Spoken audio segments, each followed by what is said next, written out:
사도신경하심으로 신앙 고백하시겠습니다. 전능하사 천지를 만드신 하나님 아버지를 내가 믿사오며 그 외아들 우리 주 예수 그리스도를 믿사오니 이는 성령으로 잉태하사 동정녀 마리아에게 나시고 본디오 빌라도에게 고난을 받으사 십자가에 못 박혀 죽으시고 장사한 지 사흘 만에 죽은 자 가운데서 다시 살아나시며 하늘에 오르사 전능하신 하나님 우편한 자 계시다가 저리로서 산자와 죽은 자를 심판으로 오시리라.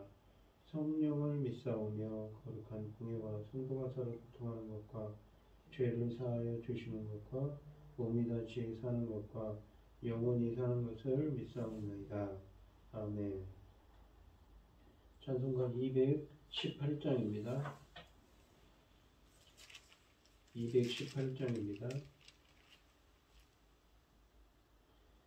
내 맘과 정성을 다하여서 주 너의 하나님을 사랑하라. 내 몸을 아끼고 사랑하듯 형제와 이웃을 사랑하라. 주께서 우리에게 명하시니 그 명령 따라서 살아가리. 널 미워 해치는 원수라도 언제나 너 그렇게 사랑하라. 널 핍박하는 자 위에서도 진실한 마음으로 복을 빌라. 주께서 우리에게 명하시니 그 명령 따라서 살아가리. 나 항상 주님을 멀리하고 형제를 사랑하지 못하였다. 이러한 죄인을 사랑하사 주께서 몸버려 죽으셨다. 속죄 큰 사랑 받으니모 내 생명 다 바쳐 충성하리. 아멘. 오늘 함께 하실 하나님의 말씀 신명기 15장 1절로 23절 말씀입니다. 신명기 15장 1절로 23절입니다. 교독을 하겠습니다. 제가 먼저 하겠습니다. 매 7년 끝에는 면제하라. 면제하기는 이러한다. 그의 이웃에게 그것은 모든 지은 것을 면제하고 그 이웃에게는 형제에게는 독촉하지 말지. 나는 여호와를 위하여 면제를 선포하였음이니라. 이방인에게는 내가 독촉하려니와 내 형제에게 구워준 것은 내 손에서 면제하라. 네가 만일 네 하나님 여호와 말씀을 듣고 그거는 내게 내리는 명령을 다 지키게 하면 네 하나님 여호와께서 내게 기업으로 주신 땅에서 너희를 반드시 끌어들이리니 너희 중에 가난한 자가 없으리라. 내 하나님 여호와께서 네게 허락하신 대로 내게 복을 주시리니 네가 여러 나라에 구워줄지라도 너는 꾸지 아니하겠고 네가 여러 나라를 통치할지라도 너는 통치를 당하지 아니하리라. 네 하나님 여호와께서 내게 주신 땅 어느 선으로서 네 가난한 형제가 너에게 복주하거든 그 가난한 형제에게 내 마음을 연약하게 하지 말며 네 손을 움켜쥐지 말고 반드시 내 손을 그에게 펴서 그에게 필요한 대로 쓸 것을 넉넉히 구워주라. 상관하는 마음에 약한 사람을 품지 말고 네 위로를 묵죄해 면제 너네 가까이 왔다고 하고 내 비판 형제를 악한 눈으로 바라보며 아무것도 주지 아니하면 그가 너를 여호와께 보수하리니 이것이 네게 제거하리라. 너는 반드시 그에게 줄 것이요 줄 때에는 아끼는 마음을 품지 말 것이니라. 이로 말미암아 내 하나님 여호와께서 네가 하는 모든 일과 내 손이 닿는 모든 일에 내게 복을 주시리라. 다른 나라들은 가난한 자가 그치지 아니하고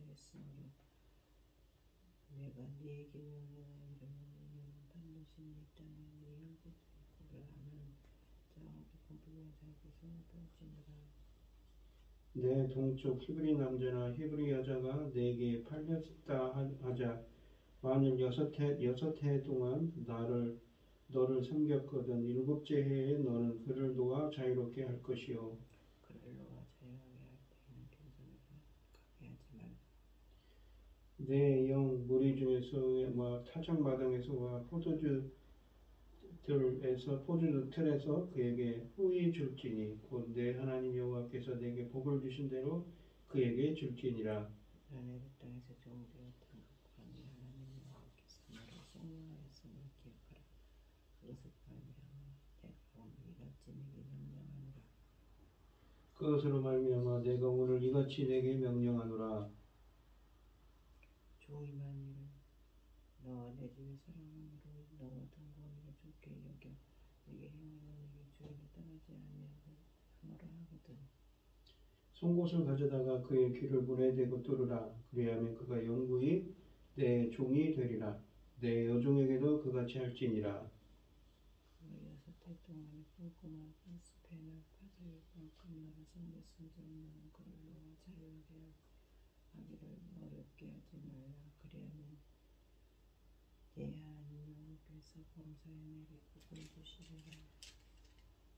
내 소와 양의 처음 난 수컷은 구별하여 내 하나님 여호와께 드릴 것이니 내 소의 첫 새끼는 부리지 말고 내 양의 첫 새끼의 털은 깎지 말고 너와 내 가족은 내는 여호와께서 택하신 분 내 하나님 여호와 앞에서 얼지니라.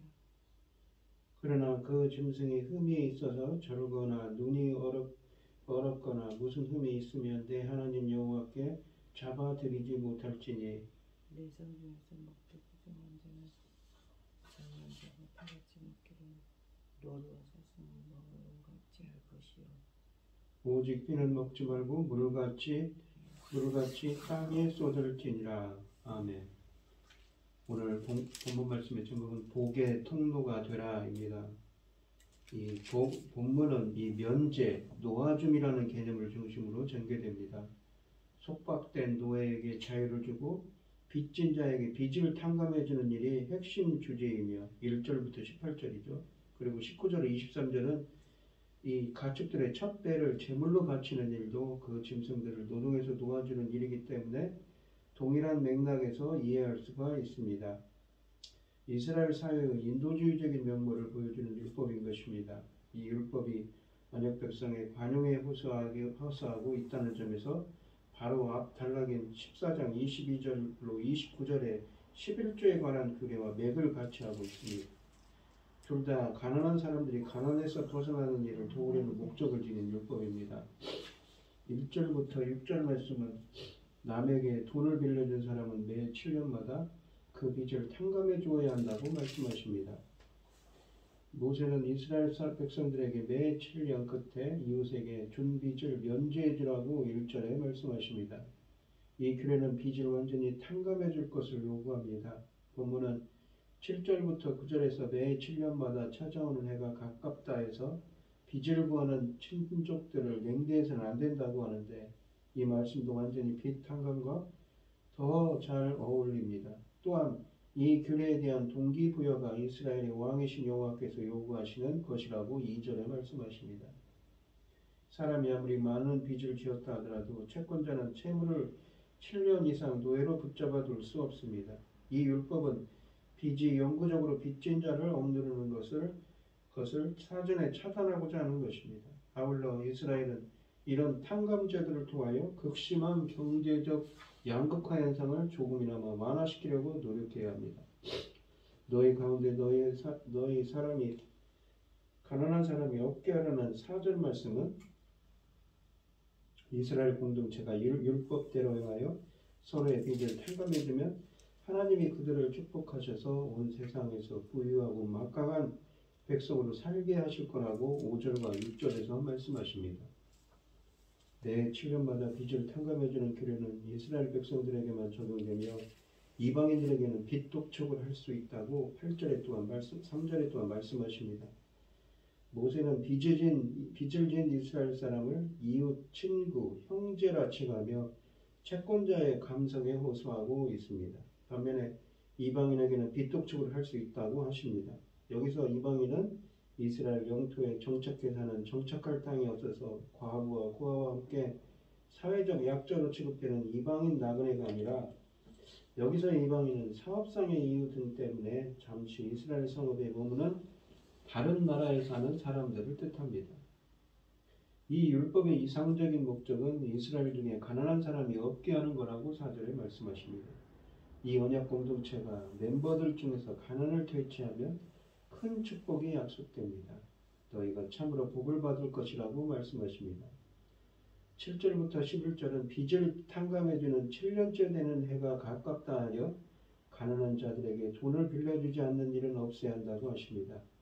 모세는 매 7년마다 빚 탕감을 요구하는 율법의 후유증을 의식하고 있습니다. 빚을 빌려주려던 생각을 가졌던 사람도 탕감해줘야 하는 해가 다가올수록 탕감해 주어야 하는 해가 다가올수록 인색해질 수 있습니다.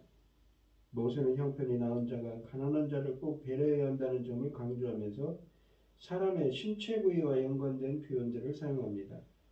신심을 다하여 이들에게 자비를 베풀 것을 호소합니다. 그가 사용하는 신체 이미지는 손, 마음, 눈 세 가지입니다. 본문은 실용성을 상징하는 손, 사람의 의지를 뜻하는 마음, 그리고 마음, 자세, 관점을 대표하는 눈 등에 관한 언어를 사용하여 꼭 이 율법을 현실에 적용할 것을 권면합니다.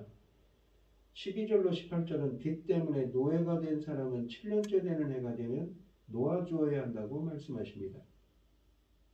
모세오경은 노예를 놓아주는 규례에 대해 본문에도 출애굽기 21장 2절로 6절, 레위기 25장 39절로 46절에서 상당히 자세하게 언급합니다.